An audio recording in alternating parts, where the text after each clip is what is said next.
Hey YouTube! Venom Samurai's back here again, and today we're going to do a review of the big blockbuster hit Batman vs. Superman, Dawn of Justice. What can I say about this movie? First off, it's not as bad as all the critics are making it out to be. You have to pardon me, my camera needed to be charged, and my cord does not allow it to sit square. If you'll give me just a second.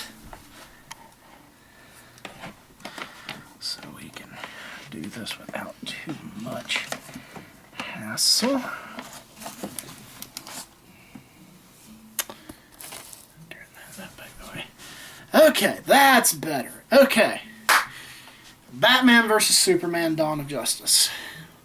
I just got out of the movie. Not as bad as the critics are making it out to be, in my opinion.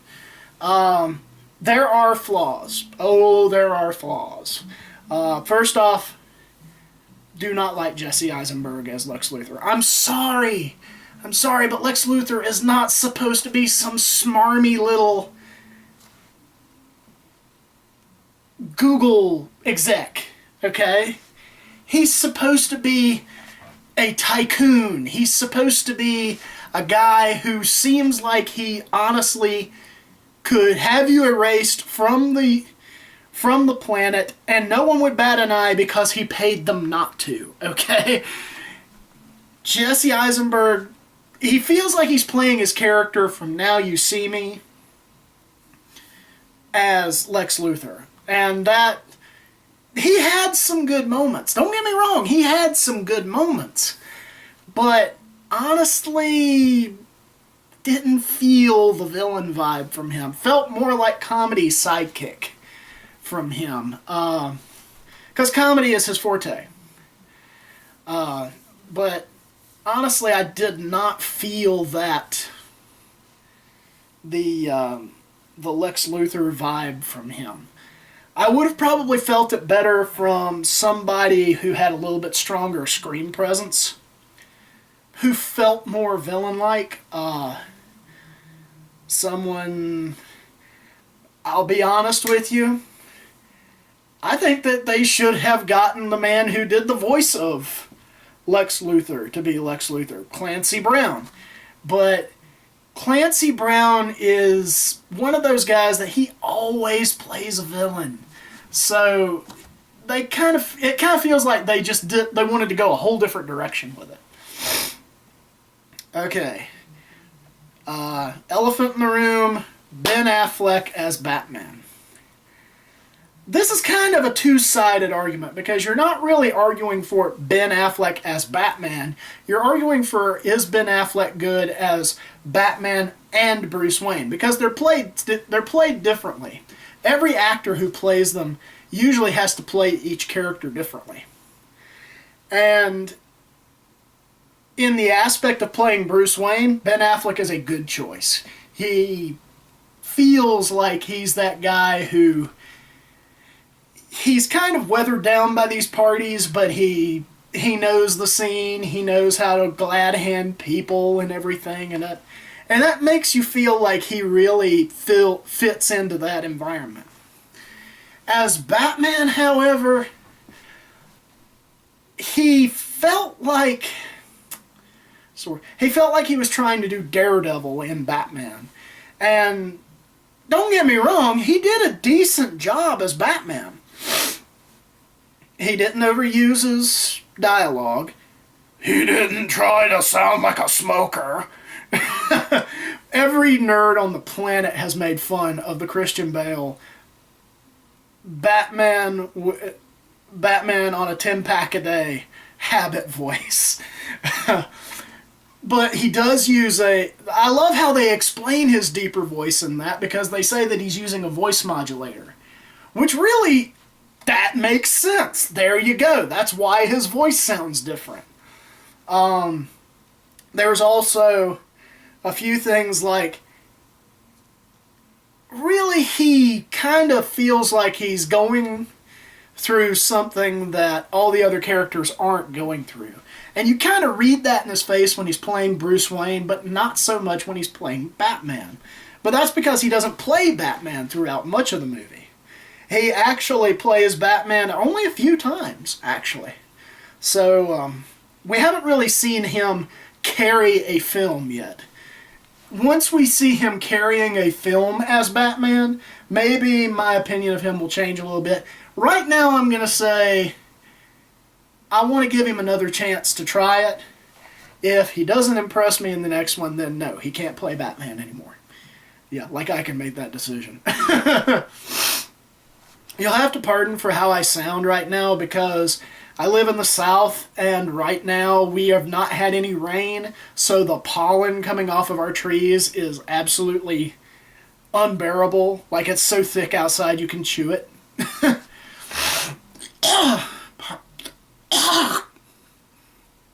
Pardon me. Oh, goodness. I didn't think how thick the pollen was when I came in. Anyway, now, Henry Cavill as Superman. This is his second outing as Superman. My only real caveat with him is he's playing Superman a little too broody.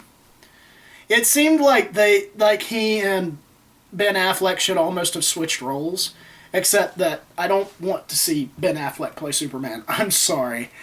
Ben, if you happen to see this review, you would not make a good Superman. You make a decent Batman, you're not bad, but you would not make a good Superman. That's like Nicolas Cage being cast as Superman, which almost happened, by the way. But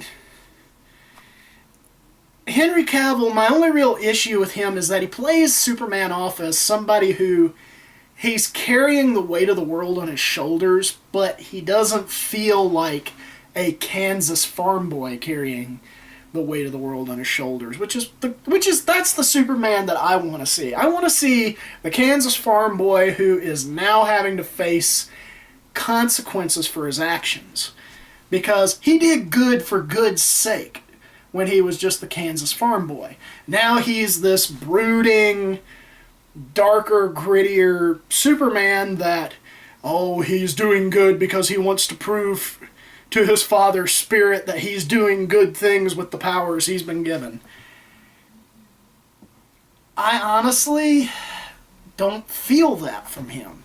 It just kind of feels like that one goth kid who decides that he's going to stop being goth for a short while, and then he goes and does good things. Okay.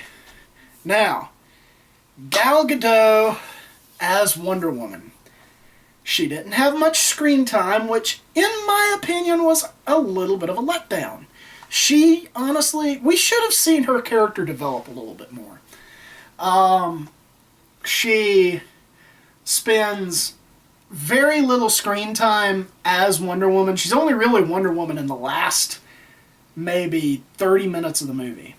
And even then, it's in battle. So she's Wonder Woman over here. You don't even hear her name, Diana Prince, her alter ego, Diana Prince, until one scene in the movie. And then it's just as a background scream of, Miss Prince, when she's walking off of a plane. To me, they honestly should have explored her character a little bit more so that we could fall a little bit more in love with her character. They do give us some previews of the next few DC characters. They give us Cyborg, where Cyborg comes from, where Flash, Aquaman, Jason Momoa as Aquaman. I can't remember the guy who's going to play Flash, and I can't remember the guy who's going to play Cyborg. But they basically say that Lex Luthor has been keeping tabs on all these guys because this is a meta-human crisis. That being said, what do I think about the story as a whole?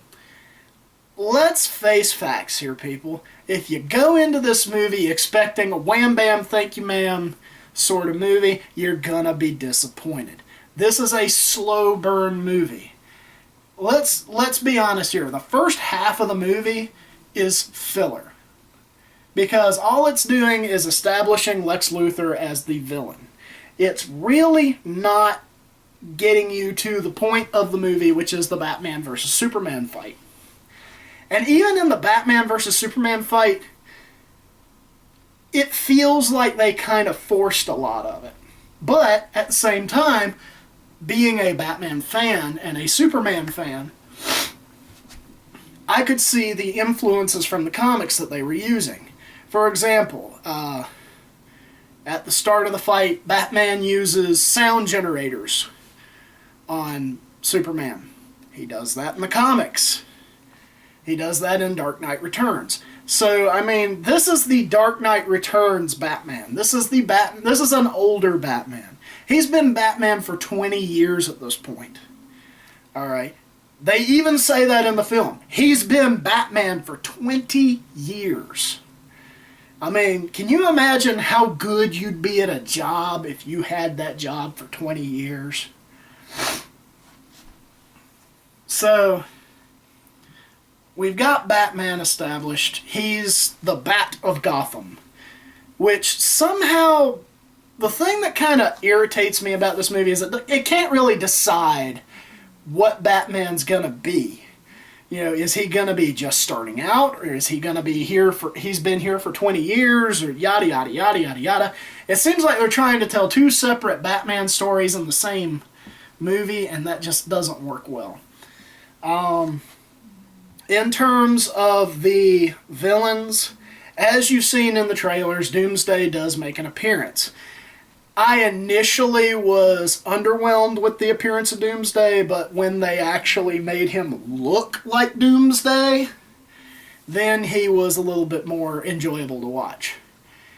But I don't really like how they set him up. I mean, he's kind of the monster of the week. He's the unifying force to get Batman, Wonder Woman, and Superman fighting together. And really, we already had that. We had Lex Luthor. We didn't need Doomsday. Doomsday should have been a secondary threat. If you really wanted to go the route of making Lex Luthor the bad guy, throw in Metallo. You know, that would have been a cool villain to throw out there. You know, have him be the villain in this one. He would have been great because he has abilities that can counter Batman, he has abilities that can counter Superman, and since Wonder Woman's not really made an appearance, he cannot really determine whether or not Wonder Woman's going to be the one that's the deciding factor or not. It would have been a more even fight. With Doomsday, see what I mean about the pollen? With Doomsday, it feels a little bit more forced. Feels like they forced him into existence. That being said, if I had to give this movie a rating, I would right now give it about a 3 out of 5. I wouldn't say that it's worth seeing multiple sittings. I would say that it's worth seeing at least once, maybe twice, and after that, get it on DVD, get it on Blu-ray, and then never have to watch it again. I did not stay to see if there was an after-credits scene, mainly because at that point, they honestly couldn't reveal anything to me that I didn't already know was coming.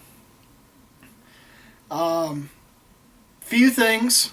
Just to kind of get the ending in here. First off, there are no appearances from the Suicide Squad in this movie at all, which makes little sense to me because Batman's gonna show up in the Suicide Squad movie, so it feels like they were setting him up to be in the Suicide Squad movie.